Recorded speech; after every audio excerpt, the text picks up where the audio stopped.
Day 51, page 583, thermodynamics, number 29. You didn't need to draw the diagram here, but I did.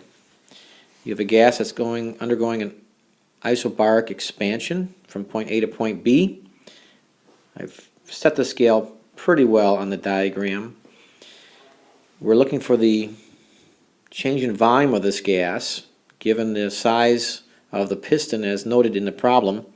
So let me explain up here in the upper right. So the change in volume of this gas, the change in volume of this gas is the area of the piston head times the change in height. And the area of the piston head is nice as far as units, 0.5 meters squared, and the height under it expands by is 6.5 centimeters, which is 0.065 meters. So the gain in volume of this piston is 0.0325 cubic meters.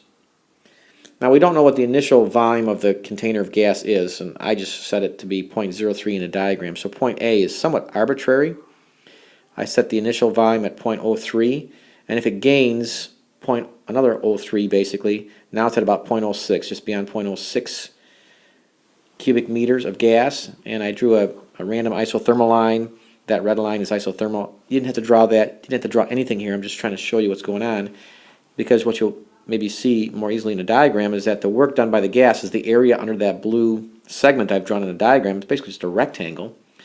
But as far as an equation goes, the equation for work is technically negative P delta V if we stick with the sign convention, as you'll see here. Constant pressure. This is work done during a constant pressure isobaric process like we have here. The constant pressure is 0.3 times 10 to the 6th. That's megapascals. So over here, once again, this is kind of unconventional over here on the left. A pascal is Newton per square meter, and mega is times 10 to the 6th. So normally you'd put a 10 to the 6th in front there. But that's so many millions of pascals or newtons per square meter. And you can see in the diagram, hopefully, that this level line, A to B, is lined up with about 0.3 megapascals. Somewhere in that range. I'm close there.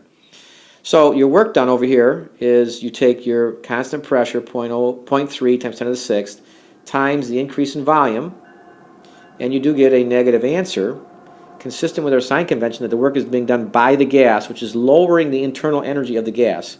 You could say in your explanation that that's the work it does on the environment, so there's positive work done on the environment, but we say that that's negative work by the gas because the gas is going to lose at least that much internal energy unless you add heat to it, which you're probably doing as well here. You're adding heat, so it's not going to lose that much internal energy as long as you keep adding heat, but due to the work alone, it would lose that much internal energy.